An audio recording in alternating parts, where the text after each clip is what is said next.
Hi, welcome to Vijetha Study Circle. We are going to continue the Polity-McQ series today, and in this video we are going to cover some more important questions of the polity in the exam point of view. So let's get started. What is the first question? Here the first question is asking about the councils, the different type of the acts, the Indian Councils Act 1892, 1909, Government of India Act 1919 and the 1935, and here it has mentioned the features of the different acts, that is the introduction of provincial autonomy, introduction of principle of election. So there are some of the features mentioned here. So we have to match the following here. So first let's read here feature, then we'll easily see what is the act. Introduction of provincial autonomy. Under which act the provincial autonomy has created? The provincial autonomy has created in the 1935. So this is the 1935 has created the provincial autonomy, and the introduction of the principle of election, it has started in the 1892. So it is the 1892. And the introduction of diarchy in provinces. Diarchy in the provinces has introduced with the 1990, and the introduction of separate electorate for the Muslims is in the 1909. So this is how we have to match the following. These are the acts of the historical background of the Indian Constitution. Under that we have the mentioning of these features under the different type of the acts. So what we got? 2431. So where can we see the option? 2431. This is in the first option itself. So the answer is 2431. And the next one, the federal system with a strong center. The federal system with a strong center has been borrowed by the Indian Constitution from. It says the federal system with strong center we have borrowed from. As the Indian Constitution says, ours is a federal structure. That means here the center and state has its own power. The center powers are different and the state powers are different, and the state is having the distribution of the powers here. But though the state is having the different type of powers compared to the center, but at times whenever there is a requirement of the center's control, the center can enjoy more powers than the state. That means ours is a federal structure, but it is not completely federal, but in fact it is a quasi-federal, because our system is federal structure with unitary bias, or the federal system with the strong center. So this is the pattern of the Indian Constitution. So this feature we have borrowed from the Canadian Constitution. Canadian Constitution. The federal system with strong center. This is the unique feature of the Indian Constitution, because this is a quasi-federal type of the structure. We have borrowed this provision of the Constitution from the Canada. So the answer here is Canada. Next question. Which of the following are among the fundamental duties of the citizen?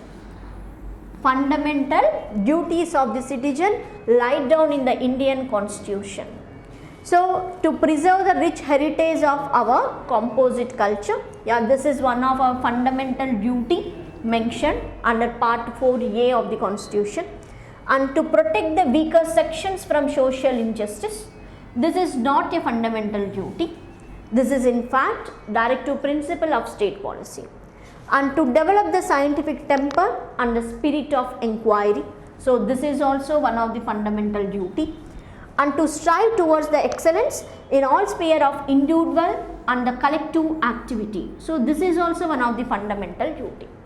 And you have to remember in the exam point of view, the list of the fundamental duties, in total there are 11 lists under the fundamental duties column.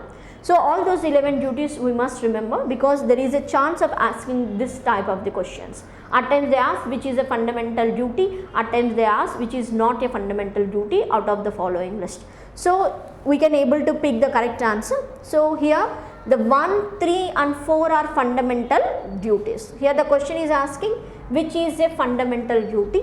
So 1, 3, 4 are fundamental duties. So here the third option is saying 1, 3, 4 is a fundamental duty. So in this way we have to pick the option. Let's see what is the next question. A parliamentary system of government is one in which it is asking the parliamentary system of government is nothing but all the political parties in the parliament are represented in the government. There is no rule all the political parties may get the representation.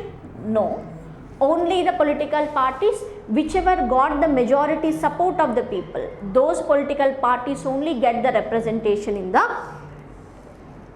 parliamentary form of government, not all the political parties. So this option is wrong. And the government is responsible to the parliament and can be removed by it. The government is not responsible to the parliament, first of all, and they can't be removed by it. This is the authority of the people itself. If the parliament can be removed, the people of India only can remove the members. The government is elected by the people, so this is correct.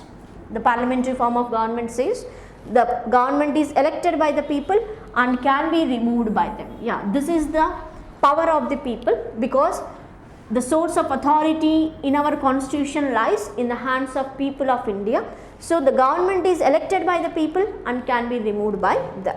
The government is chosen by the parliament but cannot be removed by it before the completion of fixed term. No, you can dissolve the parliament even before its fixed term period also. Normally we say the parliament time period is 5 years, especially to the Lok Sabha. The Lok Sabha is a continuous body, the Lok Sabha is a 5 years time period, extremely sorry, and the Rajya Sabha is continuous body. Yes or no? So before the 5 years of time period, that means before the time period is over, we have a chance of dissolution of the Lok Sabha. So this option is correct, because it is saying you can't remove this one before the fixed term period, but in practicality there is a dissolution process for the Lok Sabha before the 5 years of term period. So that's why this option is wrong. So the correct one is the government is elected by the people and can be removed by them only. So this is the option. The next question. The local self-government can be best explained as an exercise in the feature of local self-government. What is meaning of local self-government? It is nothing but the panchayats and municipalities. The local self-governments means panchayats and municipalities.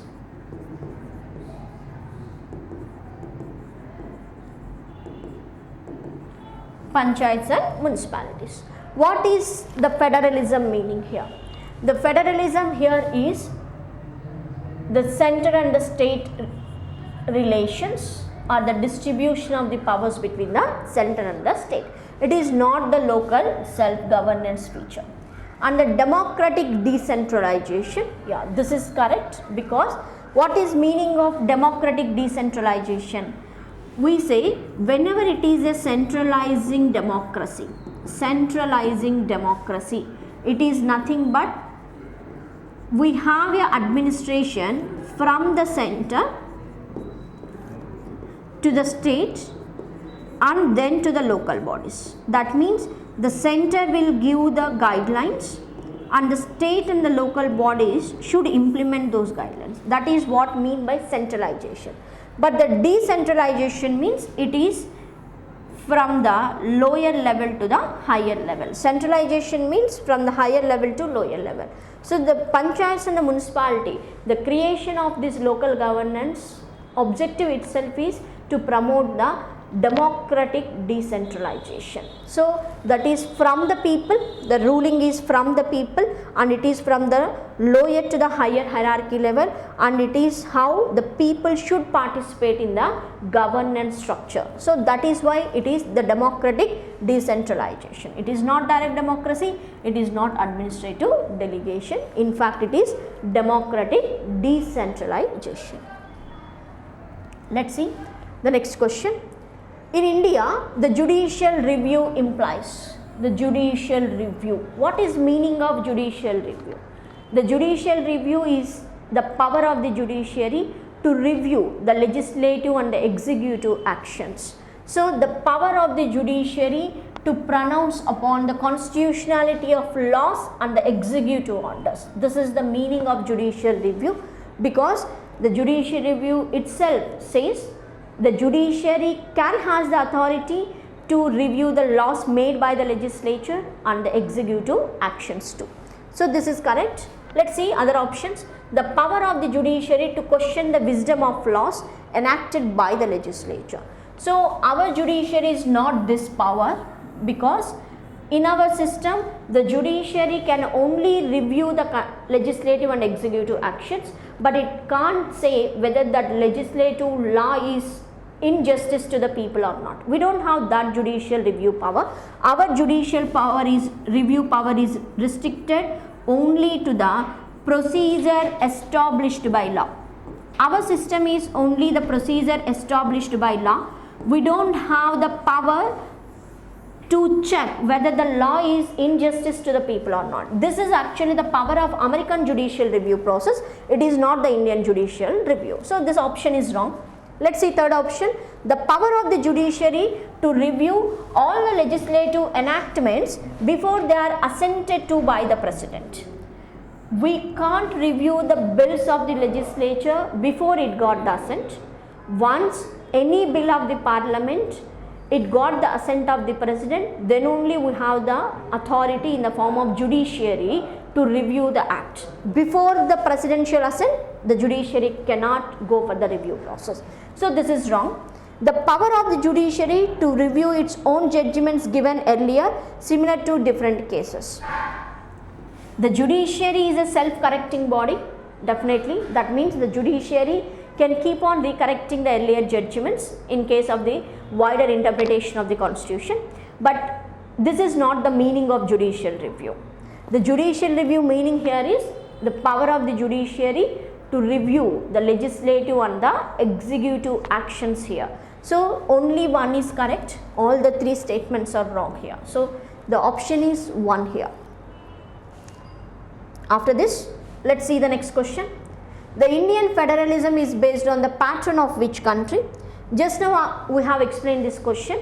Ours is a federal structure for sure, but our federal structure is not like the American federal structure. Our federal structure is in fact like the Canadian structure, because it is a quasi-federal. Our federal structure is having the strong center nature. So it is the Canadian constitution feature, not the other around. So the answer is Canada here. Which of the following case the Supreme Court urged that the preamble cannot be amended as it is not a part of the constitution? So the question is saying, out of the following cases, under which case the preamble is considered as cannot be amended? Here they are asking cannot be amended and not the part of the constitution. These two are key here, and it is nothing but the Berubari Union case of the 1960. Under the Berubari Union case of 1960, it has said that the preamble cannot be amended because it is not a part of the constitution. But later, under the Keshwananda Bharati case, it says in the year 1973, it says the preamble is a part of the constitution. Preamble is part of the constitution and it can be amended. So this is the Keshwananda Bharati case, but the question is asking cannot be amended, so your answer is Berubari Union case 1960. So let's see what is the next question. Here again we have the match the following kind of question. So let's see, the list 1 is mentioning about the provisions of the constitution, and the list 2 from where we have adapted that one. So the Indian as a union of state with greater powers to the union, this is already I have explained, it has borrowed from the Canada. Strong center sense we have borrowed from the Canada, and the fundamental rights we have borrowed from the USA, and directive principles of state policy from the Ireland, nothing but the Irish constitution, we say Irish constitution, and the concurrent list in the union and state relations, we have borrowed this one from the Australian constitution, Australian constitution. So what is meaning of concurrent list? Because I hope you know what is meaning of fundamental rights in the directive principles of state policy. What is the meaning of concurrent list? This is mentioned under the 7th schedule of the constitution, and this concurrent list is nothing but both the parliament and the state legislature enjoys the equal power to make a law. So that is what mean by concurrent list. This concurrent list under the 7th schedule we have borrowed from the Australian constitution. So let's match here the Canada first one, USA second, Ireland third, and fourth Australia. So 1, 2, 3, 4 is answer. So here first option itself says 1, 2, 3, 4. So the option here is 1. So this is nothing but the items of Indian constitution and from where we have adapted that one. So in this way we have to match the following type of questions. So let's see the next question. Under which of the following circumstances can the president declare the national emergency? National emergency. The question is asking about national emergency, nothing but it is Article 352. The national emergency is under Article 352. The president can impose the national emergency under Article 352 only under 2 grounds. One we call it as external emergency,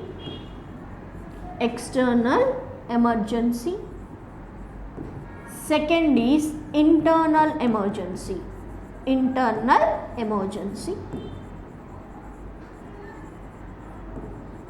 The external emergency is nothing but whenever there are war or external aggression situations, external aggression, and the internal emergency is based on the armed rebellion condition.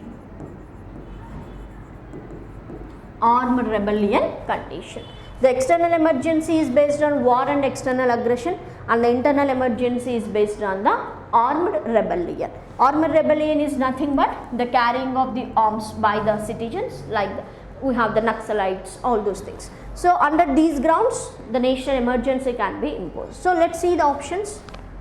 External aggression, so we can pick this option because it can be comes under the external emergency under the national emergency column. So this is correct.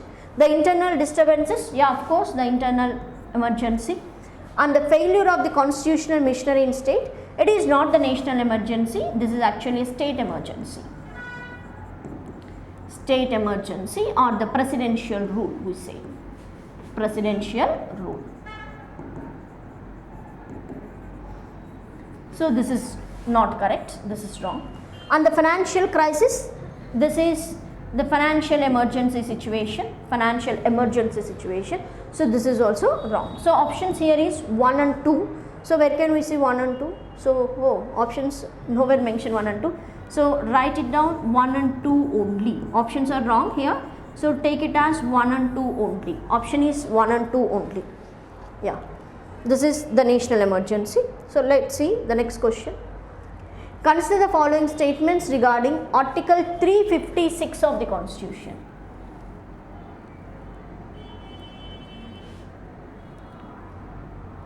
Article 356 of the Constitution.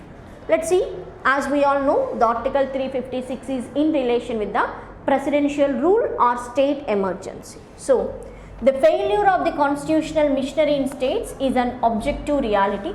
That means The article 356 speaks about the presidential rule can be imposed in case the state is failure to implement the constitutional provisions properly. Nothing but the failure of constitutional machinery leads to the presidential rule imposition in the states. So that statement is correct. A proclamation under this article can be reviewed by Supreme Court. Yeah, of course, whenever the presidential rule can be imposed in any states, it can be reviewed by the judiciary. And along with this proclamation, the state legislative assembly can be dissolved. No, it cannot be dissolved. Dissolved means you are completely, making the house to get dissolved. It is not a dissolution. It is only a suspension for some time. So this statement is wrong. And this proclamation has to be approved by each House of Parliament within 2 months. So this is also correct. You have to approve this one within the 2 months. So 1, 2 and 4 are correct. So where can we see 1, 2, 4 correct, 3 is wrong, 3 is wrong. So 1, 2, 4 only correct. So this is the question in relation to the presidential rule or state emergency.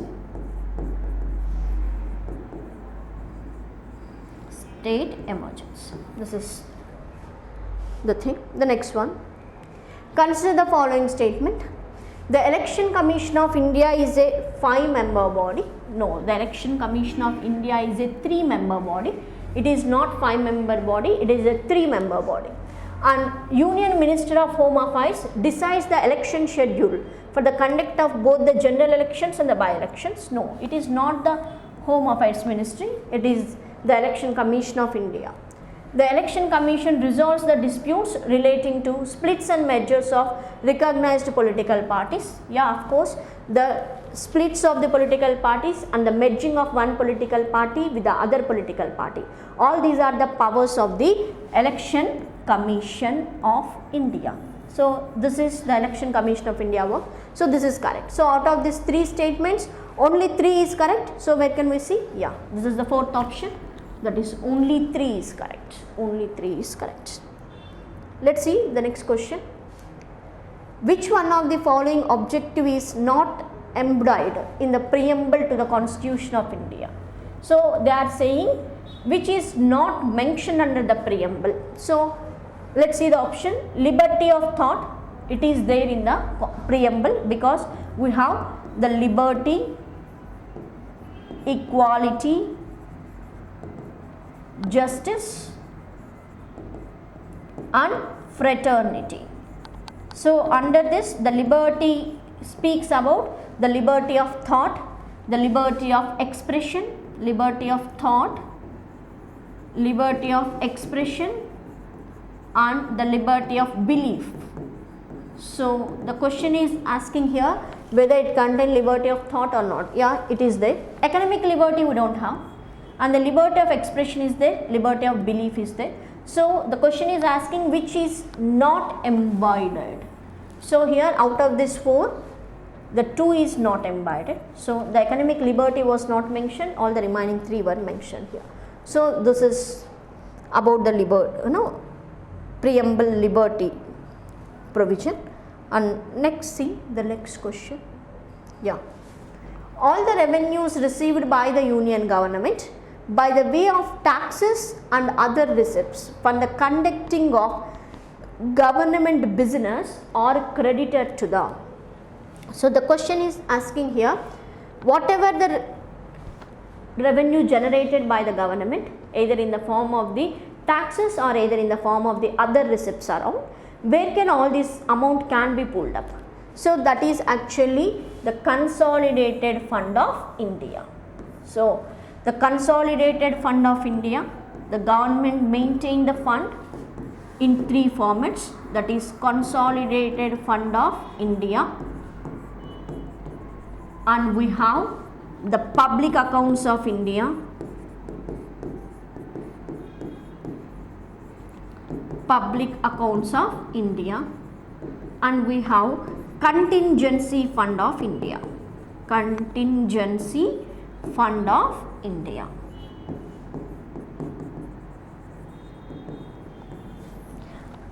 all the revenue which the government generates either in the form of taxes or in the form of any other receipts, it is pulled up in the consolidated fund of India. The public accounts of India, this is the amount the government gets from the saving of the peoples, like the post office savings, the PF amount, all these are different type of the saving formats the general public takes. All those amount can be deposited under the public accounts of India, and this is the fund which is in the hand of the president, and the president gets the power to withdraw the money from the contingency fund of India whenever there is a unpredictable situations or the emergency type of conditions. So there are different type of maintenance of the fund under the government of India. So here the question is asking where the regular revenue like the taxes can be deposited. It is the consolidated fund of India. So the answer here is the consolidated fund of India. The next question, we got the match the following. Again it is about the acts and the features. So let's read out the feature. Introduce the diarchy, where it has introduced the diarchy. The diarchy was introduced in the Act of 1919. The diarchy in the provinces has introduced in the Government of India Act 1919.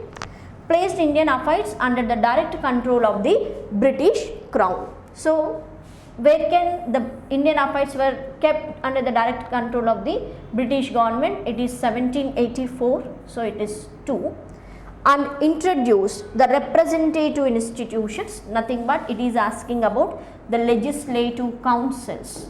Under which act we have introduced the legislative councils? That is the 1861. So here this is 1861, so the 3. And the Indian Councils Act introduced the principle of election. Yeah, of course the 1892 has introduced the principle of election. So this is 4. Yeah. Let's see, 3142, 3142, yeah, this option is correct. The fourth option says 3142. It is a direct question from the historical background. As usual, we have to remember the acts and the important features under that. So this question is a straight away question. So let's see the next question. What is the legal nature of the preamble of the Constitution?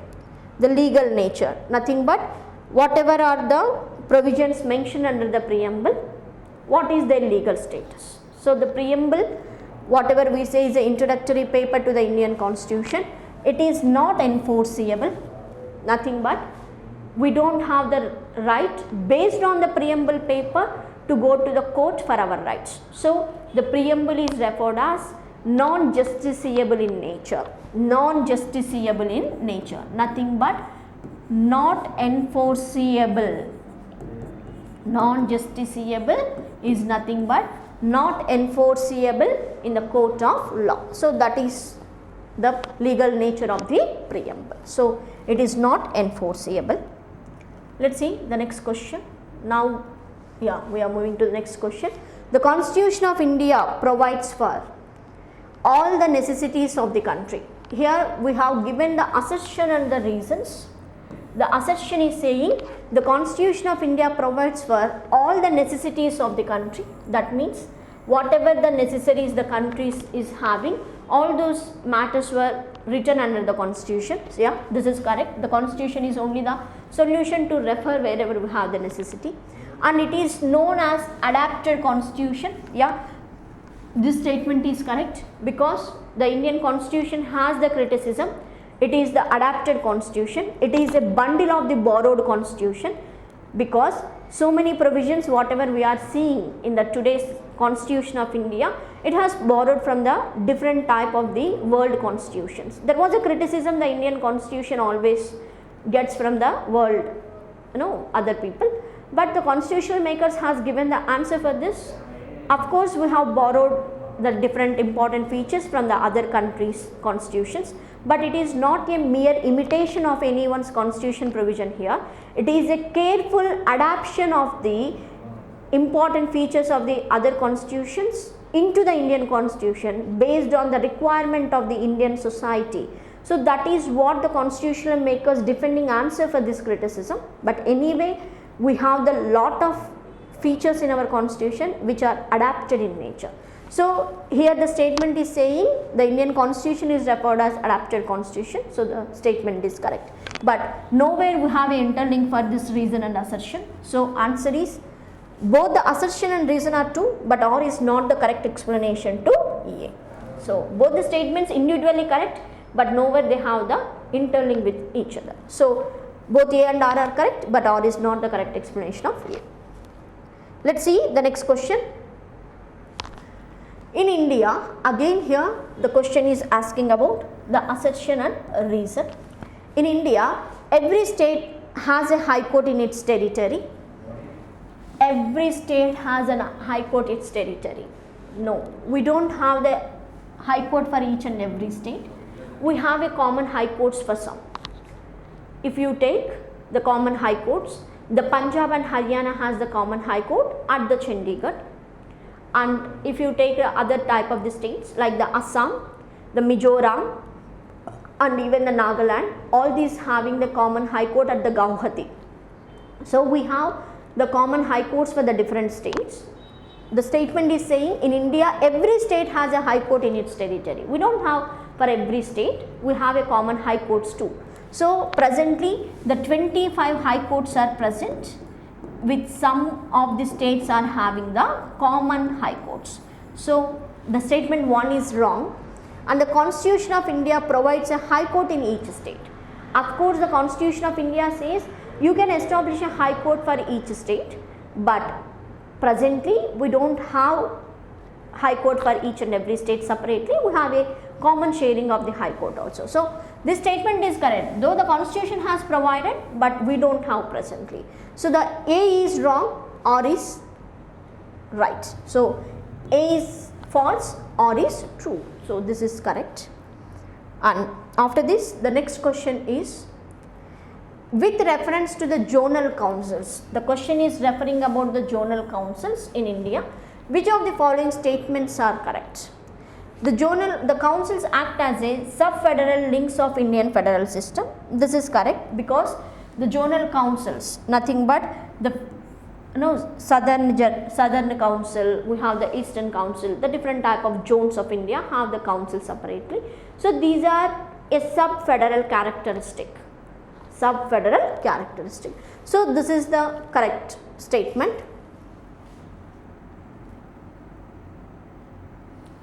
This statement is correct. And the councils pave the way for cooperation and integration among the states in federal structure. Yeah, the purpose of creating this zonal councils is to develop the cooperation and the integration among the different type of the states. So this statement is also correct. So both the 1 and 2 are correct. Both the 1 and 2 statements are correct. The zonal councils, we have the provision of zonal councils, and the objective of this zonal councils is for the creation of cooperation and the integration among the states, and these are referred as the sub-federal links of Indian federal system. So both the statements are correct here. Let's see the next question.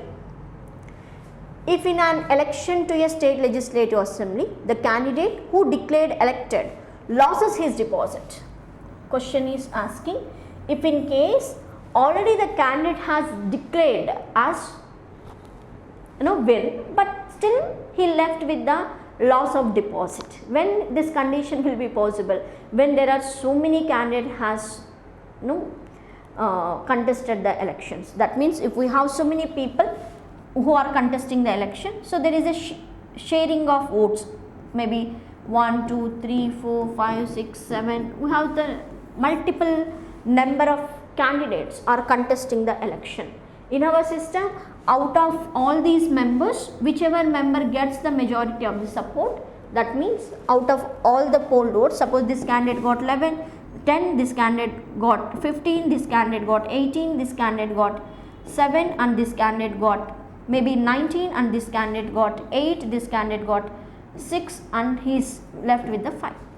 And out of this, whom we declare as win? This candidate, because he got the majority of the votes.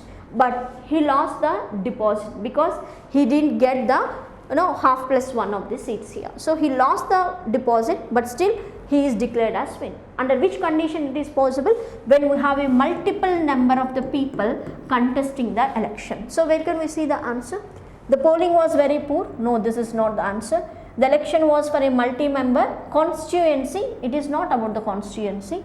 The elected candidate's victory over his nearest rival was very marginal. This is wrong.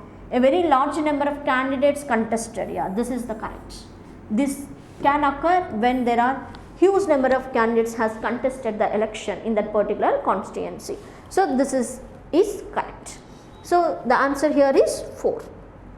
And yeah, these are some of the important questions for the today's video. Hope you liked our video. Thanks for watching. Please do subscribe our channel for the continuous notifications, and we will be updating you for some more important questions in the coming videos. Thank you so much for watching.